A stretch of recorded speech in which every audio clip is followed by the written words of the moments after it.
আল্লাহ রাব্বুল আলামিন বলেন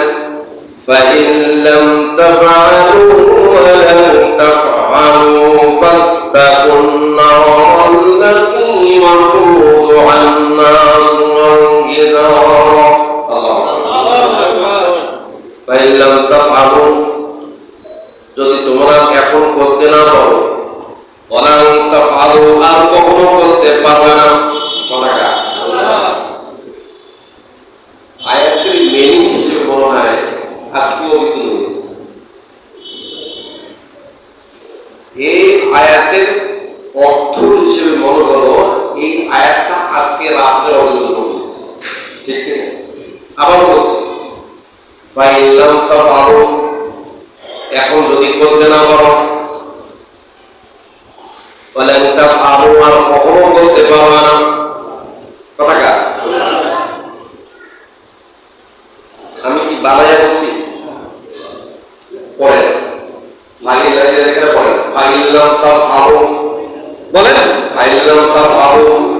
ওয়ালান তাফআলু এখন যদি করতে না পারো ওয়ালান তাফআলু আর কখনো করতে পারবে কথাটা জোরে বলো কথাটা এই আয়াতের অর্থ হিসেবে আমার কাছে মনে হয় আজকে রাত্রে অভিজ্ঞ হয়েছে আজকে যদি আমি আপনি যদি এটার সাথে ইনভলভ হতে না পারি আমাদের অধিকার বাস্তবায়ন করতে না পারি আল্লাহর কসম আর এই জাতি মুক্তি হতে পারবে না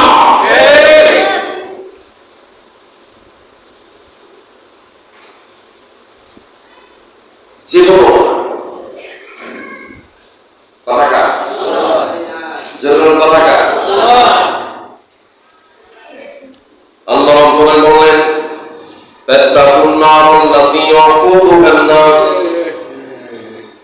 ফাত্তাকুন নার নরক অগ্নিকে ভয় করো কে বলছেন আল্লাহ নরক অগ্নিকে ভয় করো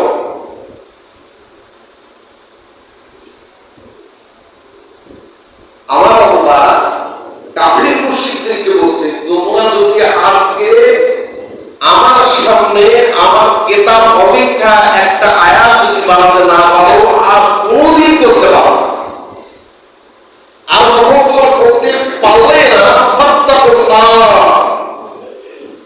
নরক অগ্নিকে ভয় করো কথাটা যখন কথাটা নরক অগ্নিকে ভয় করো ওয়াকুদুহান নাস সকল মানুষ জাতির উদ্দেশ্যে আমার আল্লাহ করে দিলেন তাহলে হিজারা তোমাদেরকে আমি তৈরি করেছি দুটা জাতি কয়টা জাতি তৈরি করেছি যেমন কয়টা জাতি দুটা জাতিকে তৈরি করেছে জাহান্নামের আগুনকে ভর্তি করার জন্য কয়টা জাতি দুটা জাতি একটা জাতি আর একটা বস্তু বদলের একটা জাতি আর একটা হলো বস্তু বস্তু কি জাতি হলো মানুষ বস্তু হলো পাথর আমার আল্লাহ যখন কাহালাম পালন করার পরে যখন বিচার কার্য পরিচালনা করবে সব মানুষের যখন বিচার কার্যক্রম শেষ হবে এই মানুষ দিয়ে জাহান্নামকে ভর্তি করবে ভর্তি করার পর যখন আরো কিছু জায়গা ফাঁকা থাকবে আমার আল্লাহ বললেন আমি পাথর দিয়ে বাকি জাহান্নামকে ভর্তি করার জন্য না হবে তাহলে যে জাতি নিজের ভালো বোঝে না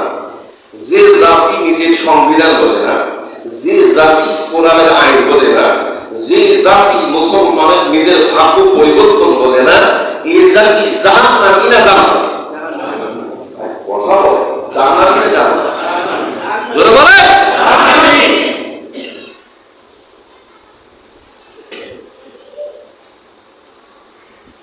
এই জাহান্নামে যাওয়ার পরে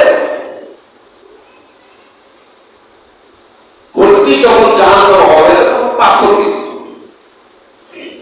পাথর যখন আমাদের কাছে চলে যাবে এই জাহান্নামের তাপ আরো বৃদ্ধি পাবে কি পাবে কথা কয়